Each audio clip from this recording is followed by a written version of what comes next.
दोस्तों नमस्कार, आदाब, सत श्री अकाल। उर्मिले संवाद के इस खास एपिसोड में आपका स्वागत है। दोस्तों, आज लोकसभा 18वीं लोकसभा का तीसरा दिन था और सबसे महत्वपूर्ण दिन इसलिए माना जाएगा कि 2 दिन शपथ ग्रहण चलता रहा। आज लोकसभा के नए अध्यक्ष का यानी स्पीकर का चुनाव होना था। स्पीकर का चुनाव हुआ। 2 उम्मीदवार थे क्योंकि कंसेंसस नहीं बन पाई। एनडीए गठबंधन की तरफ से, सरकार की तरफ से ओम बिरला साहब को खड़ा किया गया था, जो पिछली बार 2019 से लेकर 2024 के बीच में स्पीकर थे 17वीं लोकसभा के। और अपोजिशन ने के सुरेश का नाम प्रस्तावित किया और उनको स्पीकर के लिए चुनाव लड़ाया। क्यों ऐसा हुआ, कंसेंसस क्यों नहीं बन पाई, इस बारे में हम आपको बता चुके हैं। संक्षेप में एक लाइन बस आपको बता देते हैं कि दरअसल सरकार की तरफ से डिप्टी स्पीकर पर कोई एश्योरेंस अपोजिशन को नहीं मिला कि आपका हम डिप्टी स्पीकर बना देंगे, आप हमारे स्पीकर को सपोर्ट कर दीजिए। तो इसलिए सहमति नहीं बन पाई और चुनाव की नौबत आ गई। चुनाव हुआ और उस चुनाव में ध्वनि मत से, यानी वोटिंग नहीं हुई, ध्वनि मत से ओम बिरला का नाम तय हो गया। प्रोटेम स्पीकर ने अनाउंस कर दिया कि बहुमत जो है ओम बिरला साहब के पक्ष में है, इसलिए स्पीकर ओम बिरला चुने गए हैं। ओम बिरला साहब आसन पर आ गए। शुरुआत बहुत अच्छी होनी चाहिए थी। स्वयं ओम बिरला ने आसन संभालने के बाद जब लोग टिप्पणी करने लगे अपने बधाई संदेश में, राजनीतिक बात करने लगे, और उसमें कई लोगों की राजनीतिक बात बहुत जेन्युइन थी, बड़ी महत्वपूर्ण थी, लेकिन वो बार बार कहते कि आज अच्छा दिन है, आज शुरुआत का दिन है, आज शुभ दिन है, आप लोग ऐसी कोई बात मत कीजिए जो विभाजन हो या कोई आपस में कटुता हो या कोई विवाद हो, ऐसी बात मत कीजिए। वो स्वयं कहते रहे, लेकिन अल्टीमेटली स्वयं स्पीकर साहब ने ऐसी बात कह दी जिससे पूरे सदन में यानी पक्ष और विपक्ष में विभाजन की स्थिति पैदा हो गई। 18वीं लोकसभा के तीसरे दिन ही, जहां तक मुझे याद आ रहा है, आज तक मेरी जानकारी में अभी तक ऐसा कम देखा गया कि स्पीकर चुनाव संपन्न हुआ हो। लीडर ऑफ द हाउस यानी प्रधानमंत्री जी और लीडर ऑफ अपोजिशन यानी राहुल गांधी दोनों मिलकर, और पार्लियामेंट्री अफेयर्स मिनिस्टर, तीनों मिलकर के नए चुने हुए स्पीकर को आसन पर ले जा रहे हैं। और आसन पर ले जाने के बाद जब बधाई संदेश शुरू होता है, उसके बाद जब स्पीकर साहब अपना वक्तव्य शुरू करते हैं धन्यवाद देने का, तो उसके बाद तुरंत वह इमरजेंसी पर आ जाते हैं, जो 25 जून को इस देश में अनाउंस की गई थी रात को। आज 26 जून है, तो 25 जून को जो इमरजेंसी 50 साल पहले जो लागू की गई थी और जिसके बारे में इस देश में न जाने कितना कहा, कितना लिखा और कितना बोला जा चुका है, उस इमरजेंसी पर बाकायदे उन्होंने एक प्रस्तावनुमा वक्तव्य पढ़ना शुरू किया। और वह जो पढ़ना शुरू किया वक्तव्यनुमा, एक प्रस्तावनुमा वक्तव्य जो अपनी ओर से, और उसमें कांग्रेस का नाम लेकर, श्रीमती इंदिरा गांधी का नाम लेकर उन्होंने बहुत निंदा की। अब इमरजेंसी की निंदा कौन नहीं करेगा, स्वयं कांग्रेस के लोग करते हैं अब तो। लेकिन आज का दिन, जिसको स्वयं माननीय स्पीकर साहब कह रहे थे कि शुभ दिन है, अच्छा दिन है, पहला शुरुआत का दिन है, इसमें आज कोई विवाद की बात ना करो, आप ऐसी बात मत करो। सदस्यों को रोकते थे जब वो बधाई देने आए, जब अपने अपने संक्षिप्त वक्तव्य में वो बधाई के साथ यह भी कहने लगे कि स्पीकर साहब को ये काम करना चाहिए, स्पीकर साहब को विपक्ष के कमजोर जो छोटे दल हैं उनको बोलने की इजाजत देनी चाहिए, तो वो बार बार उनको कहते कि आज ऐसी बात मत कहो, आज इस तरह की विभाजन की बात मत करो, आप ऐसी कोई बात मत करो जिससे कि राजनीति की बू आए। माने कुल मिलाकर उनके कहने का ये अर्थ था। हो सकता है उनके शब्द या उनकी भाषा या उनके वाक्य अलग रहे हों, लेकिन कहने का मतलब यही था कि आप बस वही बात करो जो एजेंडा आपको दिया गया है, यानी बधाई का, यानी बधाई देना स्पीकर साहब को उनके इलेक्शन पर। लेकिन हुआ क्या, हुआ यह कि स्वयं स्पीकर साहब ने ऐसी बात कह दी और इमरजेंसी पर इतना कड़वा कि आपस में विभाजन हो गया। विपक्ष जो है वह बिल्कुल नारे लगाता रहा, शोर शराबा करता रहा स्पीकर साहब के वक्तव्य के दौरान। बिल्कुल अनजान था विपक्ष की ऐसा कुछ होने वाला है। और सदन में वो स्थिति पैदा हो गई जो पहले कभी देखी नहीं गई कि स्पीकर के बयान पर ही, उनके वक्तव्य पर ही पूरा का पूरा अपोजिशन जो है, majority of the opposition parties जो कांग्रेस पार्टी में नहीं भी हैं, जो कांग्रेस पार्टी का हिस्सा नहीं भी हैं, वो सब जो है खड़े हो गए, नारे लगाने लगे, बात और तेज आवाज में बोलने लगे। कुछ लोगों को खड़ा देखा गया, कुछ लोगों को बैठे देखा गया, लेकिन ये दृश्य दिखाई पड़ा। हालांकि कैमरा उधर कम जा रहा था, एक आध बार हल्के से गया तो उसमें हमको लगा कि जरूर इस तरह की कोई बात हो रही है, और नारेबाजी तो खूब सुनी जा रही थी। मुझे लगता है दोस्तों, आज का दिन इमरजेंसी को याद करने का दिन नहीं था, आज एक अच्छी शुरुआत की आवाज देने का वक्त था। एक ऐसा मधुर, एक ऐसा यूं कहा जाए कि पसंदीदा जो सबका हो, ऐसा कोई प्रस्ताव, ऐसा कोई संकल्प, ऐसा कोई वक्तव्य दिया जाना चाहिए था।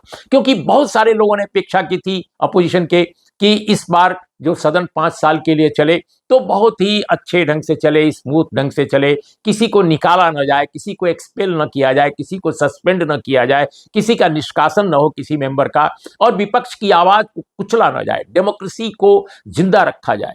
तो उस पर मुझे लगता है कि एक बेहतर वक्तव्य की अपेक्षा थी। लेकिन ऐसा वक्तव्य माननीय स्पीकर साहब की तरफ से आया कि संपूर्ण जो सदन है उसमें विभाजन साफ साफ दिखाई देने लगा।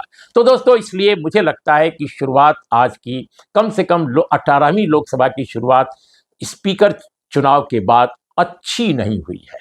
अब आगे क्या होगा हम नहीं जानते, हम भविष्यवक्ता हैं भी नहीं, हम तो जर्नलिस्ट हैं, लेकिन ये जरूर कह सकते हैं कि ये अच्छी शुरुआत नहीं है, ऐसा नहीं होना चाहिए था। एक जर्नलिस्ट के तौर पे जिसने कि पार्लियामेंट को लंबे समय तक कवर किया है, विधानमंडलों को लंबे समय तक कवर किया है, ये बात पार्टी स्तर पर होती तो बात समझ में आती है। जैसे मेरा ये कहना है कि आज इमरजेंसी डे को याद करना भी था, चलो 25 जून नहीं 26 जून को आप याद कर रहे हो, तो भी भारतीय जनता पार्टी की तरफ से कोई वक्तव्य आ जाता, किसी कम्युनिस्ट पार्टी की तरफ से कोई वक्तव्य आ जाता, किसी और पार्टी की तरफ से कोई वक्तव्य आ जाता, बात समझ में आती है।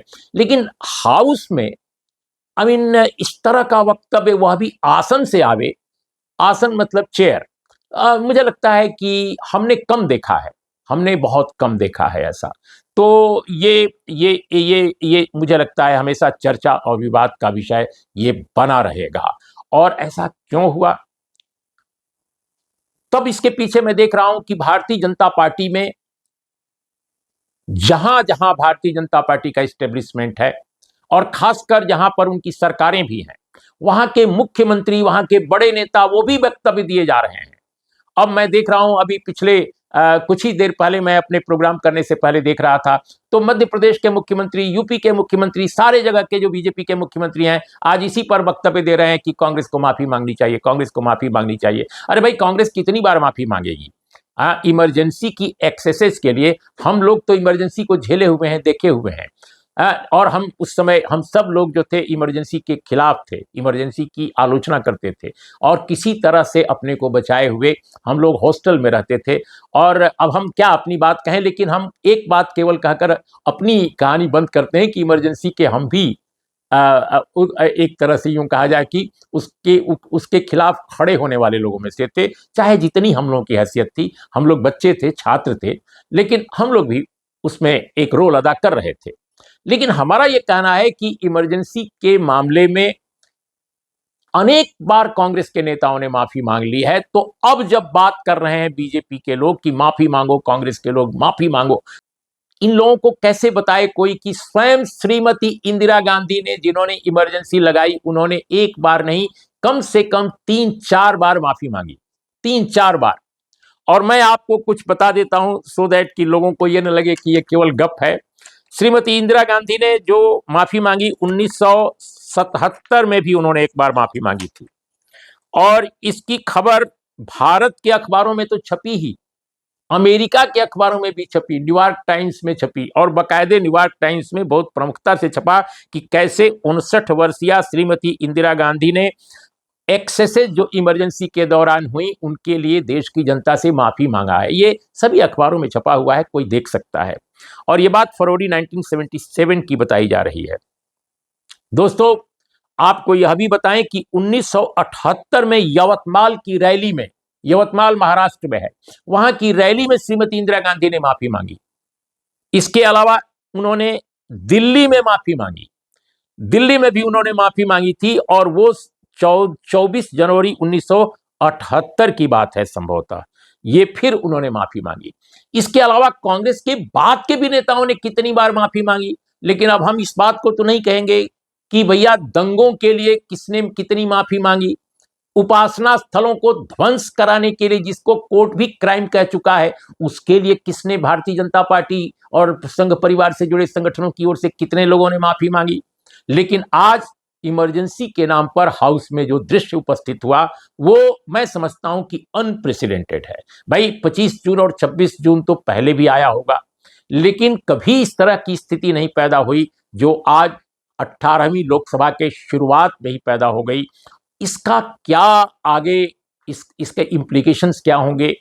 लोग कहते हैं ना कि आगाज ऐसा है तो अंजाम कैसा होगा, हम नहीं बता सकते लोग दोस्तों, लेकिन ये जो दृश्य आज दिखाई पड़ा वो अच्छी तस्वीर कम से कम नहीं पेश करता है। ऐसा लगता है कि विपक्ष जितना सरकार के खिलाफ आलोचनात्मक होने का संकेत दे रहा है, सत्ता पक्ष उससे ज्यादा विपक्ष को कुचलने या विपक्ष को दबाने या विपक्ष का मुंह बंद करने या उस पर ही तोहमत लगाने का एक मास्टर प्लान जैसा बना रहा है। ऐसा लगता है कि उनकी कोई परियोजना है कि कैसे विपक्ष को हम कंट्रोल में रखेंगे और कैसे उसकी आवाज को हम पहले ही बंद कर देंगे। कुछ इस तरह की आज बात नजर आई मुझे, और ये बहुत ही दुखद है, बहुत ही अच्छा प्रसंग नहीं है देश के लिए, डेमोक्रेसी के लिए। जबकि बात प्रधानमंत्री जी हाल तक कर रहे थे कि सरकार चलाने के लिए बहुमत होता है लेकिन देश चलाने के लिए सर्वसम्मति होती है, तो क्या ये सर्वसम्मति का माहौल है? सोचना चाहिए। और एक सवाल और आज उठा दिया अभिषेक बनर्जी ने, जो टीएमसी के मेंबर ऑफ पार्लियामेंट हैं, ममता बनर्जी के भतीजे हैं, और उन्होंने कहा कि आज हाउस में जो स्पीकर का चयन हुआ उसमें बहुत सारे विपक्ष के लोगों ने डिवीजन की मांग की थी ताकि काउंटिंग हो जाए, और काउंटिंग के बाद तब विपक्ष का चयन किया जाए, स्पीकर का चयन किया जाए, चयन किया जाए, अनाउंसमेंट किया जाए कि कौन जीता। लेकिन उनकी आवाज नहीं सुनी गई, यानी विपक्ष के उन लोगों की आवाज नहीं सुनी गई। आज ये भी सवाल उठा दिया। If any member of the house asks for division, the pro tem speaker in this case has to allow for a division. तो बहुत सारी चीजें आज सदन में हुई हैं जिस पर मैं समझता हूं कि केवल चिंता व्यक्त कर सकता है इस देश का कोई भी लोकतंत्र पसंद नागरिक। तो दोस्तों आज इतना ही। नमस्कार, आदाब, सत श्री अकाल।